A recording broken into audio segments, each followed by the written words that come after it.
It's true. I'm not lying this time. Oh, yes. The magnificence of your kittyhood is constantly astonishing my wonder again. Hello, friends. My name's Host Eric. I'm a talking to people. And I'm here with the P and the P. The P and the P, come here so the people can see you. Come here. And I was reading a comment that said, Merity, merity, mer. It said, is that what it said? Is that what it said? Well, no. What did it say? It said something wonderful, something magnificent. That's what it said.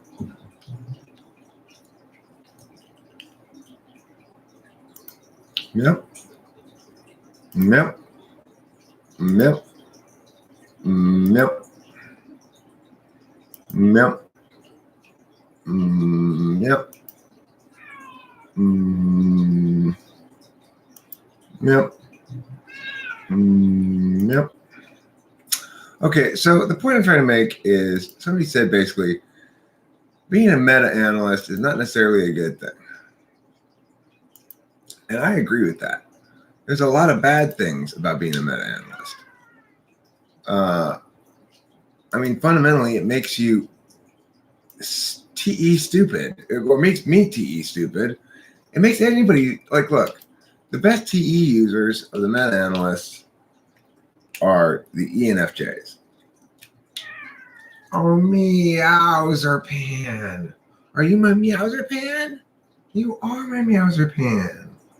I know, I've heard the good news for the millionth time. Okay, anyway, what I'm trying to get across here, very slowly, in my ineffective fashion, is that, yeah, it's rough being a meta-analyst. It's fundamentally not useful to yourself. It's useful to other people potentially, but it's, at the end of the day, it is a way of being that is not attending to the interests of the self very much. Like, yesterday I decided to bust out a little bit of work instead of just play on the channel. See, my work to play ratio on the channel is about 1 to 10. So I made that meta-analyst document. I made that video. That's like an actual video that I produced with somebody for people to watch. That has some actual value as a video rather than as a community activity. Now, live streaming is way more fun for me in general than most things that I do. I'd rather be live streaming. If I had one of those bumper stickers that people have on their cars, be like, I'd rather be kayaking or whatever. Mine would say, I'd rather be live streaming. In general, what is the problem, kitty? You are meowing at me like there's no tomorrow. You have not established what the problem is.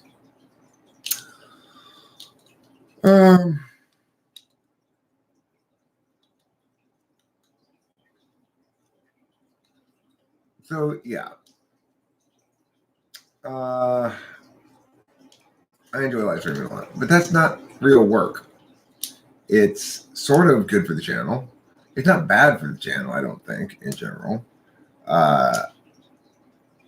Like right now, there's 6 people in the live stream. Sometimes I get up to bigger numbers. Sometimes I don't. There's not. The most I'll ever get in a live stream is about 50 or 60 people at most. And I haven't hit that in a long time. So anyway, hi, Winston's mom. The point is being a meta-analyst necessarily a good thing? No, definitely not. This person who wrote this comment on that video had a lot of interesting things to say. And let's see if I can find that comment. It's on this one. Pause. Okay. It was from Demon Windu. Oh, it was from Demon Windu. I didn't even notice that.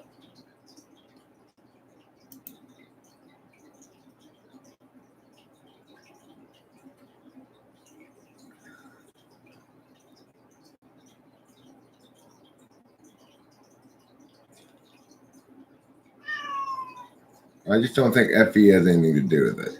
If you think about it, FE and TE cannot exist without FI and TI ontologically. I mean, I think he's, in that regard, he's ignoring the fact that they're interface functions, that it's another modality. So, well, yeah, he's just an ENTP. He's an ENTP who's,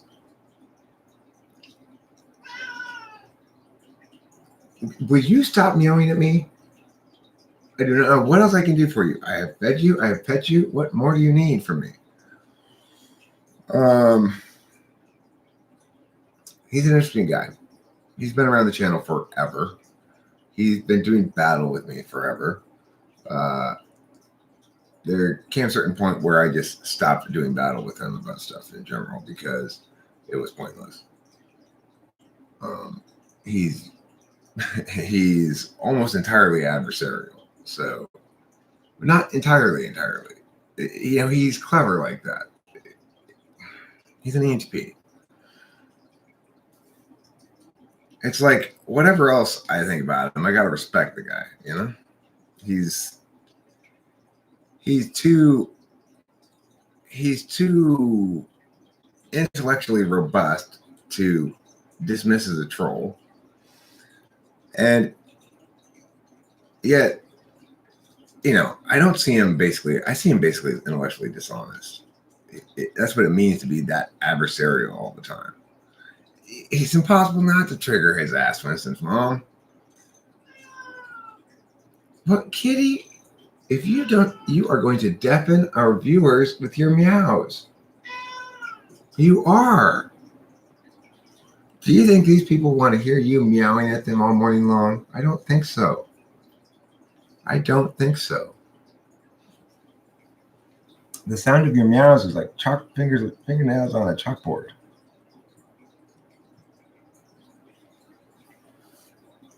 I don't know what Kitty wants. That's what I keep trying to find out. I got to go back to camp. Love you, Rachel. Hey, good. We're back to ruffling Ron's jimmies. It's not enough to ruffle your jimmies, though. I want to jostle your undercarriage as well. Okay. Undercarriage jostle. Colors. See, they shouldn't just have like super stickers and super chat. They should have jostles and rufflings. You can pay extra for as well. Yes, Pee-Pee is beautiful. It's because of her extraordinary specialness disorder.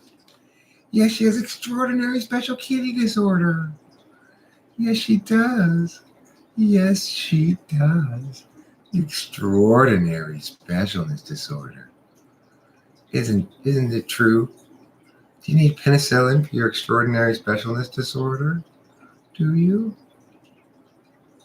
Does somebody have a shot of penicillin for my cat? She's contracted extraordinary specialness disorder again. What type of dog is that? It's a kitty dog. It's a Meowsertens who's meowing her little heart out.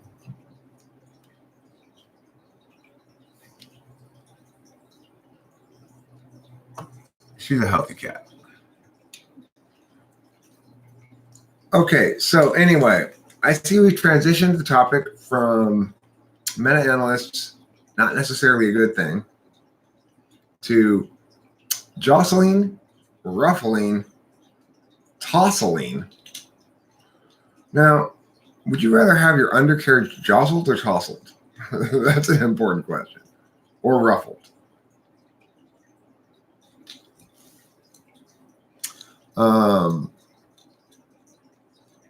What do you know about DMT? I was listening to Terrence Howard. I don't know. Were you? Elizabeth B. Milburn. Hey, listen, you can tousle, but don't jostle. And if you ruffle, then get ready to tussle. That's my motto. Okay? Lightly corrugated. Nobody's ever called my scrotum that before, Patrick Dugan. Thank you. It's a good description. A lightly corrugated scrotum. Why is extroverted intuition categorized as universal? Well, because it's taking action on the metaphysical plane, on the external or internal metaphysical plane. So, for example, right now I'm using extroverted intuition to generate words on the fly that answer your question. And I'm putting them out here on an external metaphysical plane where you can evaluate them by whatever metric you want to evaluate them by. So you can evaluate them by your FI and say, well, that's not what I feel like I want to be true or something. Or you could evaluate it with TI and say, well, that makes logical sense. You could evaluate it with TE and say, what's the use of that? You could evaluate it with FE and say, this guy doesn't really seem very professional or something like that, But the point is, it's out there on the external metaphysical plane. That's what makes it universal. Whereas in contrast, SE is out there on the physical plane. It's not universal. We understand this because impacts are the process of impacting is a temporary phenomenon. The impact itself may or may not be. I mean, look, the thing is, you have to. Let's say I put like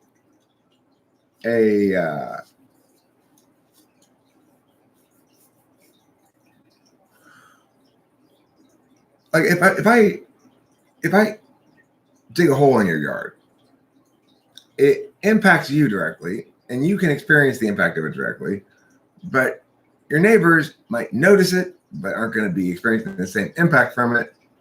And beyond that, it has no impact. Whereas everybody impacts what I'm saying here differently, but everybody impacts it to the same degree if they're listening, so to speak, It's not directed at any one of you in particular. It's directed at all of you and at no one concurrently. So in that regard, it's universal. And it's not specifically for one person. Yeah, Dark Phoenix, listen. Those are great ideas. I have a lot of those kind of ideas. Like, hey, this would be great if I were to do this for every single type now. Except you know what that requires? That requires good SE linkage to FI. And I don't have that. I am aware that meow would be effective, meow would be effective, meow would be effective. Effectiveness does not motivate me. So that's my big challenge in life, is finding out how to push myself towards more effectiveness in a way that's realistic. In other words, if I decide to do that thing you're saying, there's zero chance I will get through all the types or anything of the sort. Zero chance. I just can't do it. I am constitutionally incapable of that kind of TE smart follow-through-y nuttiness. Now, what I want to do right now is smoke part of a cigarette over there. I've got one whole cigarette left. At 10 o'clock, I got to take over for my dad. So I think that means a little before that, I'll probably need to go get some cigarettes. Or I can take my mom to get cigarettes. That'd be good. All right. So anyway, I'm going to go over here and I'm going to smoke a cigarette for a second. I'd like everybody here, please, to, if you don't mind, if it's okay, chat amongst yourselves.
Kitty's bored. This is the thing. Sometimes Kitty gets bored. When Kitty is bored,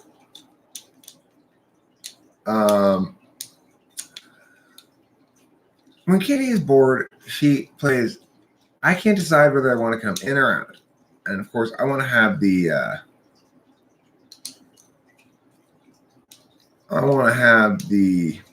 door closed because it's cold. How does an INTP trick themselves into being productive? Ooh, that's a tough question, Jay Hurwitz. Tough question indeed. The thing is, you really need to position yourself such that it becomes, there are FE and or SI consequences for you to fail to be productive. In other words, you have to be externally structured. You're not going to have any internal structure, internal discipline. Like, being disciplined about following through on day after day without any external control mechanisms is going to cause you to fail utterly. What do you want? You're bored. I cannot entertain you. I do not know what to do for you, Kitty. That's all it is. Kitty is bored. Well, you can come up here. I can pet you. I can let you outside. I am not going to play. I don't know what you want to play, but he's just playing. I can't decide what I want to do. She needs bong rips probably. What is SI8 like? I struggle to come up with something. SI8 on a metaphysical level is a lot like SI4. It presents examples of things to justify or explain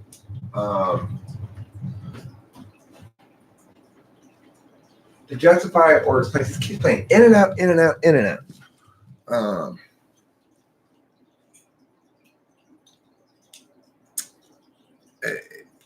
Examples are there to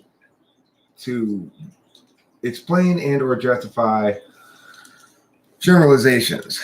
So the thing is, INTJs are a lot less likely to use that metaphysical aspect of SI than INFJs. INFJs developed a use for their 8th slot SI that engages other people in ways that are resonant. So INFJs understand that for other people to really resonate with what they're saying, a lot of people need an example, a concrete example, and they want to feel as though you're feeling it too. And so it's one of the ways that INFJs connect with people is they'll tell, set stories from their life as examples of things. And they explain kind of what they went through before and how they developed into who they are now.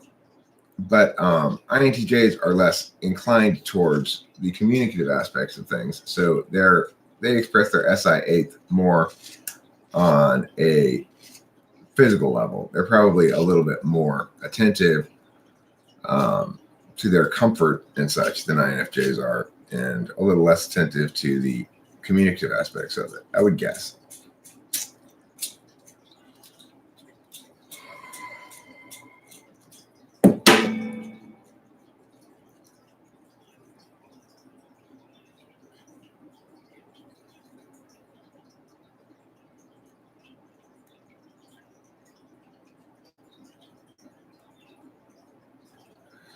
Amy, that's a good suggestion.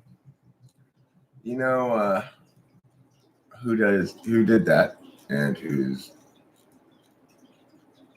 would likely be somebody who would suggest the same thing is Cameron. Those SI DOMs, they really interact with animals a lot.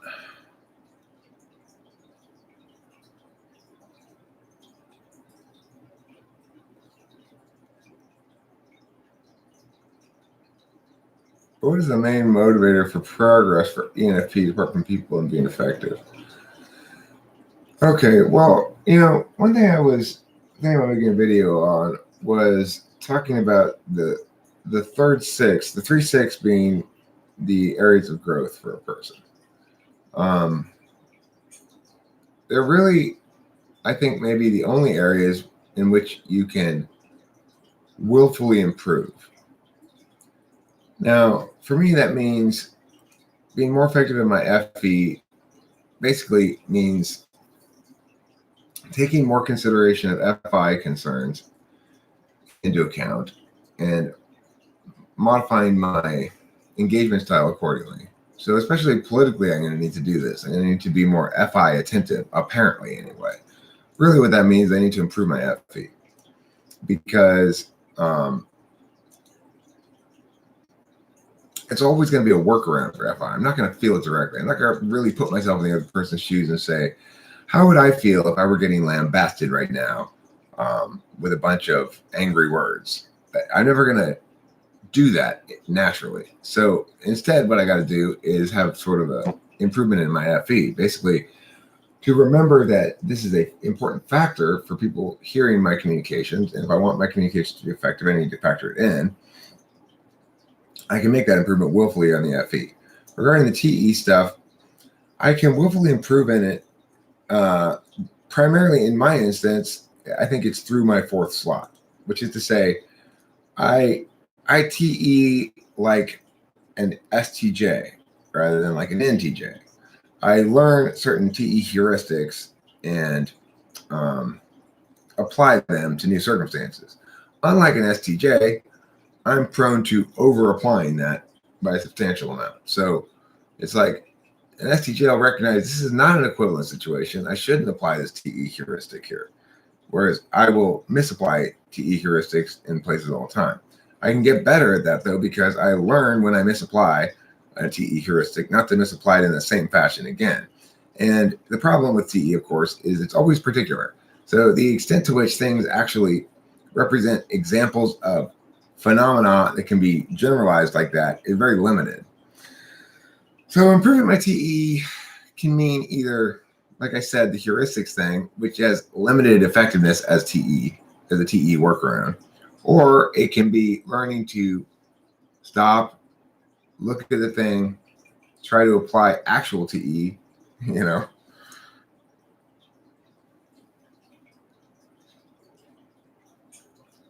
Well, Ron Solo, this is where you and I are definitely going to have to disagree. It's important to remember that FI does not link to morals. It does not. And we can know that for sure because you can feel a great deal of satisfaction at watching somebody suffer if you feel as though they deserve it.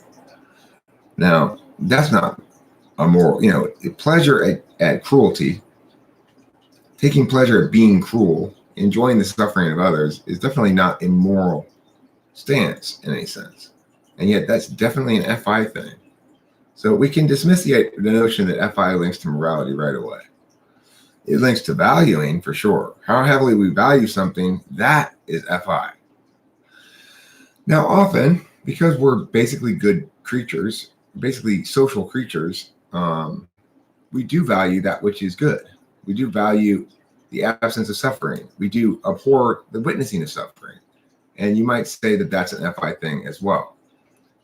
But the reason it doesn't link to morality is because strong feelings can be, encouraging evil or good. We know that, so we can't say it's more moral.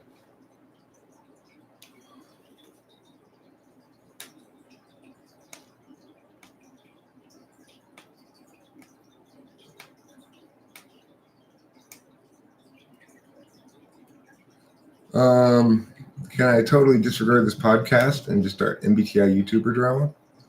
I don't know. So the third and the sixth for ENFP, you're looking at TE and FE, same as ENTP. Except, you're going to be able to more consciously and willfully improve in TE, and you'll have to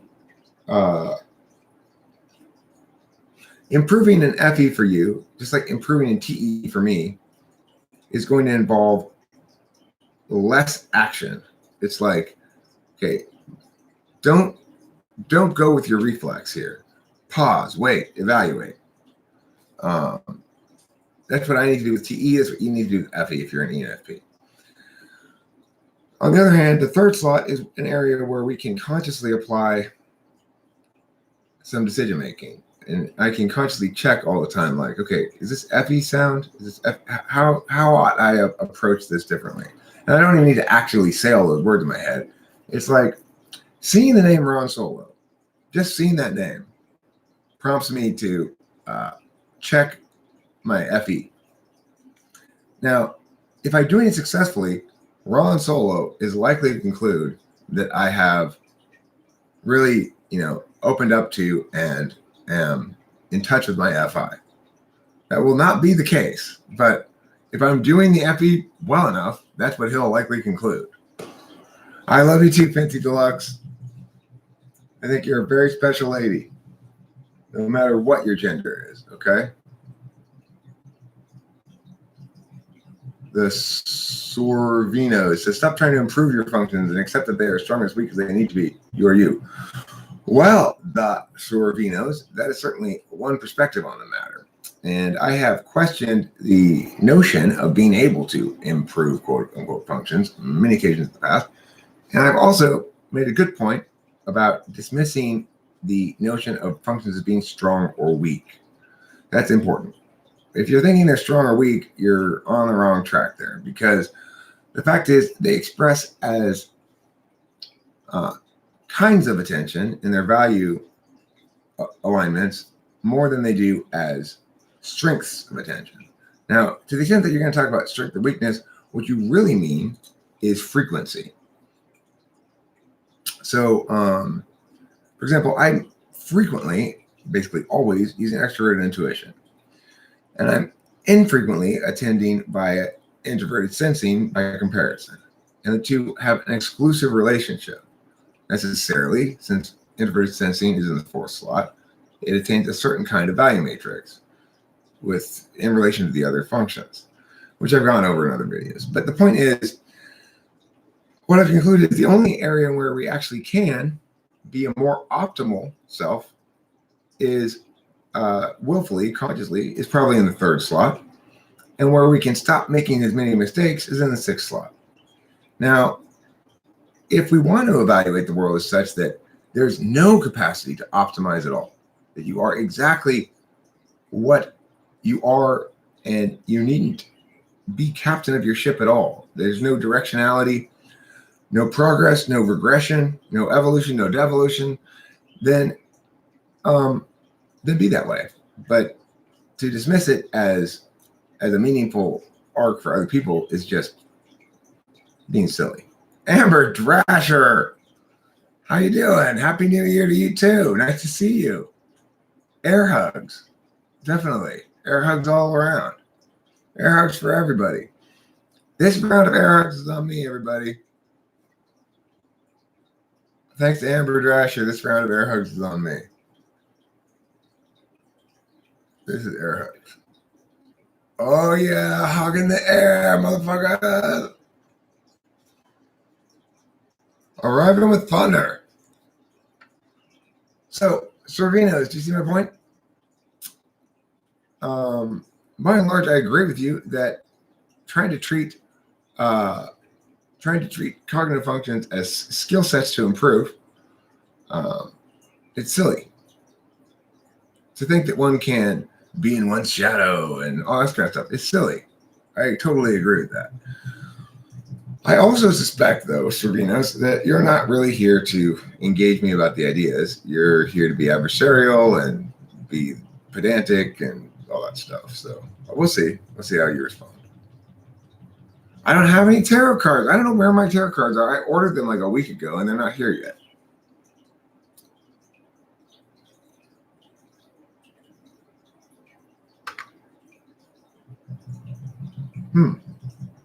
Well, thanks, Theo. You have a new profile picture, Amber Dasher, and look lovely in your sunglasses and bracelet. A bracelet? Are you sure it's not a watch? I think it's a watch. Does your bracelet tell time? If it does, it's a watch.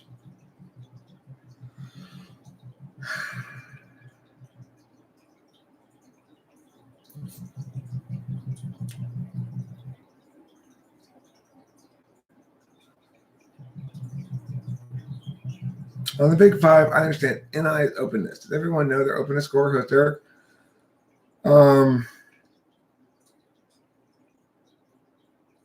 don't know what my scores are at all, but I would like to take a big five test and find out. I would suspect I have high openness, low conscientiousness, high extroversion, high agreeableness, and low neuroticism, or medium agreeableness.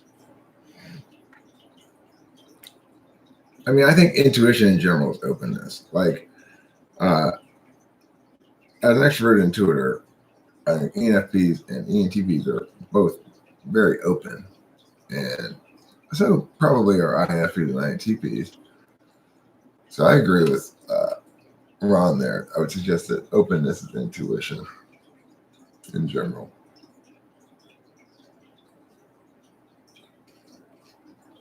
The bracelet is Club Fun from Cancun. Oh. I gotta warn you though, Amber. If you go to Cancun, I suspect you'll be abducted by drug cartels. Do parents play into the development of certain functions? My mom is an ENFJ, and since I'm an ENFP, outside awareness in our family is of non-existence. I suspect that the workarounds that one develops are very much influenced by one's environment.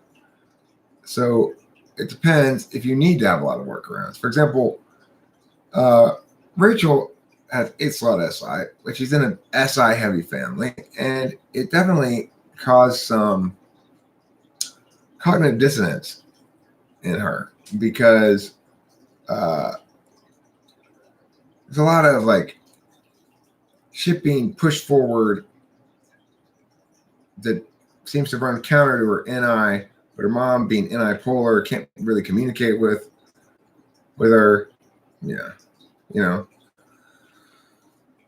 Yeah, I would guess it's so low. You are not particularly agreeable. What aspect of typology are you most curious in understanding? I mean,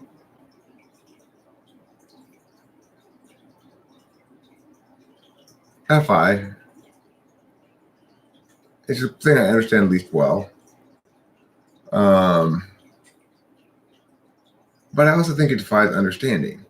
In other words, it's not meant to be abstractly represented very well.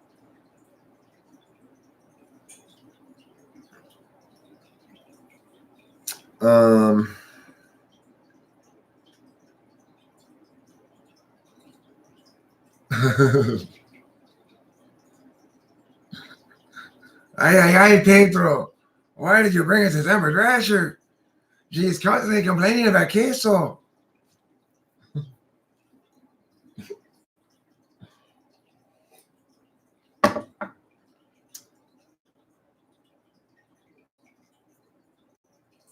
How do you guys think one can manipulate ENTJs, ENFJs?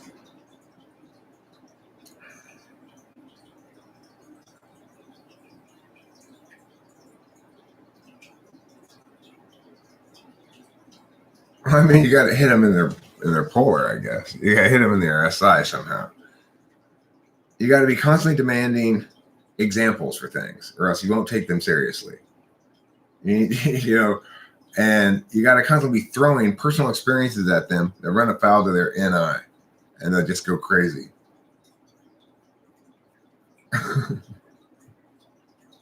You want to drive them crazy, I guess. I don't know how you would manipulate them. I know how to drive them crazy.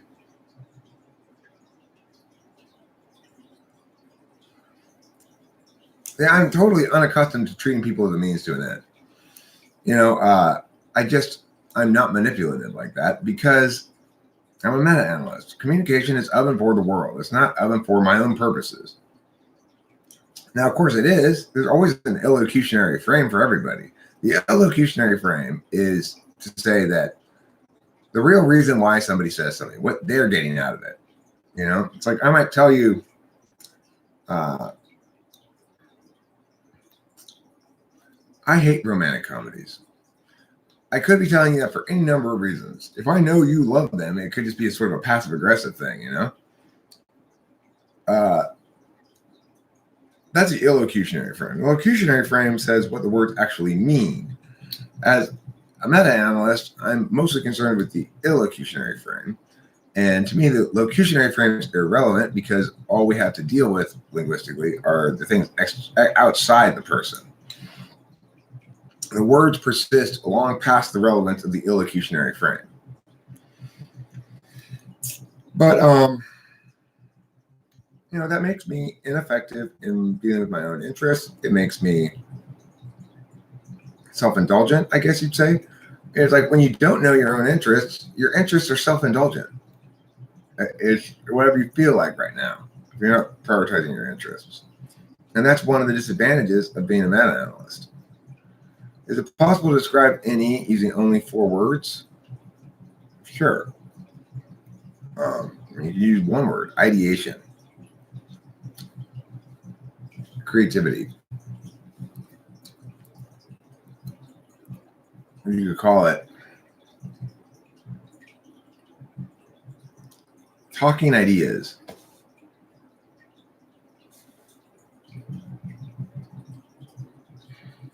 Why do you like Zen and the Art of Motorcycle Maintenance?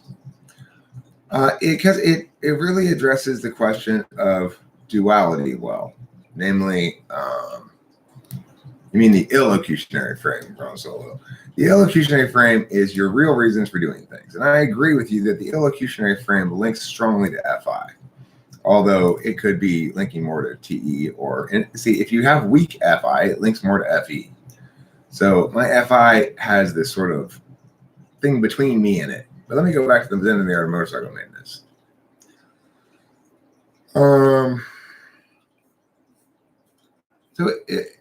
One of the fundamental questions, first of all, it draws a distinction between romantic types and classical types.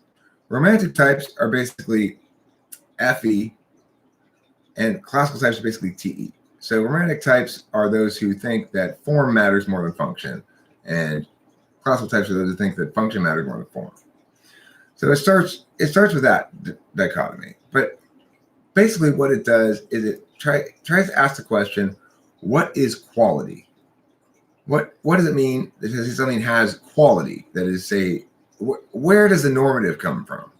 If I say these are good tweezers, then whether or not they're good tweezers has a lot to do with their ability to effectively do what I want them to do, namely tweeze hairs out. If they're good enough to tweeze my hairs out, then they're good tweezers. And some tweezers are going to be better at getting my hairs than others, so I can distinguish between them in that fashion. But is the quality implicit in the object, or is it implicit in the subject, is fundamentally the question that one gets down to there.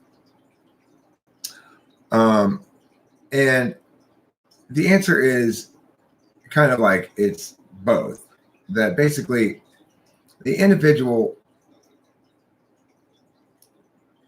engages with things of the world that are as they are, and has to deal with that reality that they are what they are.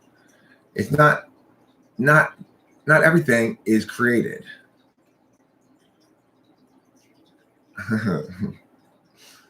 And what is good, Phaedrus, and what is not good? Need we ask anyone to tell us these things? It's a great quote.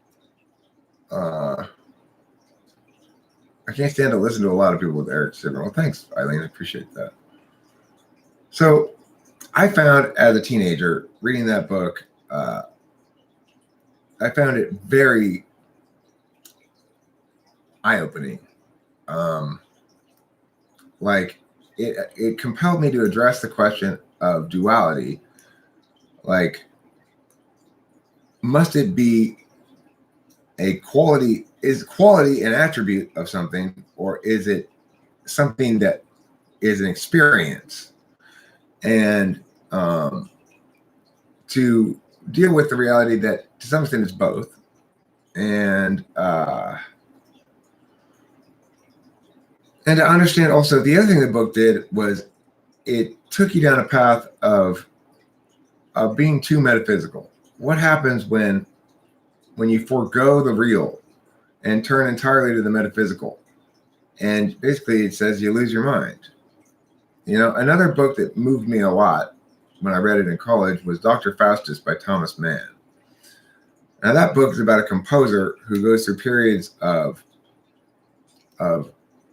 mania and periods of depression, basically. And during the periods of mania, he writes music. And,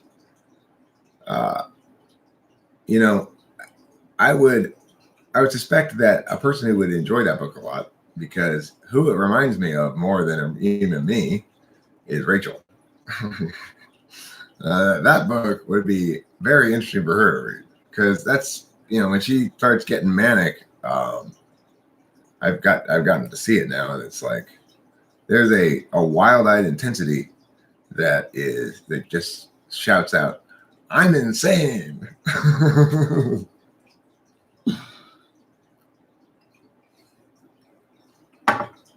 Do you believe ENTPs and ISFPs can engage in romantic relationships to stimulate personal growth? Yes. That doesn't mean they'll be successful in romantic relationships, but I do believe that will stimulate personal growth.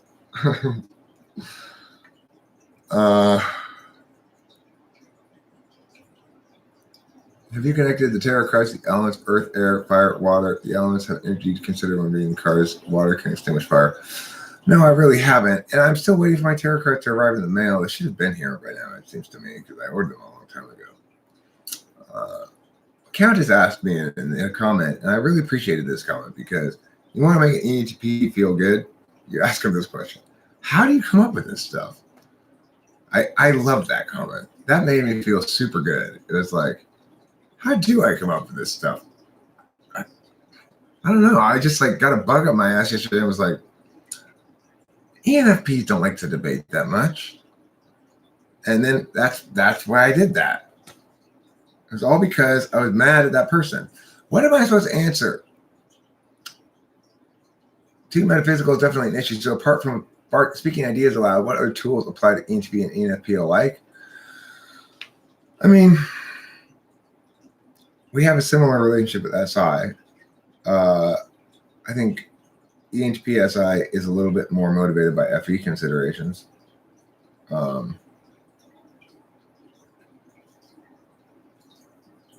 It's like, look, we're both tool function deliberators. We're both absolute value interfacers.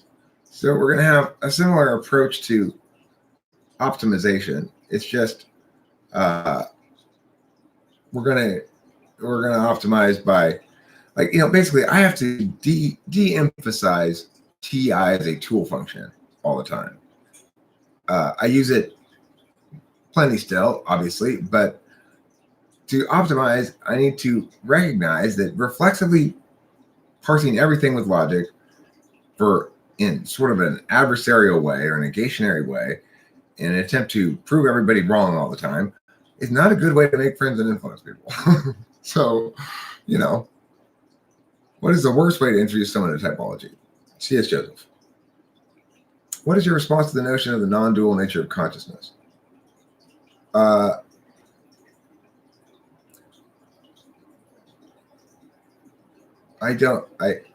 think fundamentally consciousness is an expression of duality. It's that we are both animals and gods, which makes us human. DSP is not a good way to introduce anybody to anything either.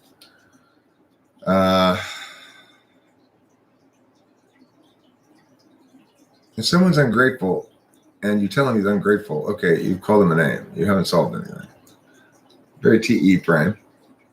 Maybe even an FE frame, maybe an FI frame. Not a TI frame. And so that's what that book is about. It's about sort of the limits of TI, I guess.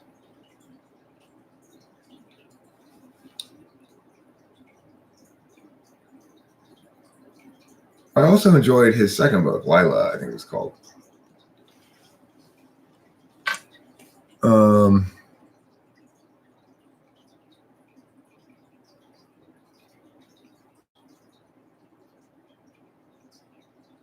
I thought it was interesting the way the kid has this sort of imaginary stomach ailment, and I remember the parts of the book that were they're talking about how you got to take your time. It's a TE instructive book, and I always liked those kind of books. There's another set of books that I really enjoyed called the Magic of Recluse series by Ellie Modisette, and on Recluse it's very TE world. Everything is very ordered, and the guy who's the main character in it is a woodworker, and he moves into this new shop off the island, and the book spends a lot of time just talking about how before he can even do anything, he's got to do all the pre-work. He's got to set up the shop properly and get everything put in the right place, and sharpen all the tools and clean up everything. And that really appealed to me a great deal. It's like I have this yearning for that kind of TE steady certainness that I just don't have, but I yearn for it. Has your empathy increased due to understanding people's functions for why they do what they do? Also, do you agree with my definition of beauty and truth? It has increased. I don't know what your definitions of beauty and truth are. You mean that objective subjectivity and subjective objectivity thing? No, I don't agree with your definitions of truth and beauty. I got to go. I got to take over from my dad. So I will be back later for more live stream fun, I'm sure. In the meantime, don't forget to eat plenty of meow, meow, meow, meow, meow, meow, meow, meow. If DSP was an ISFP, would that surprise me? Yes, because he's SI polar, as far as I can tell. If CSJ were an ESFP, would that surprise me? No, not very much. I've actually talked to DSP, had a chance to at least test his SI a little bit. He appears to be SI polar, which means ENTJ or ENFJ. Okay, thanks for watching. Don't forget to eat plenty of cheese.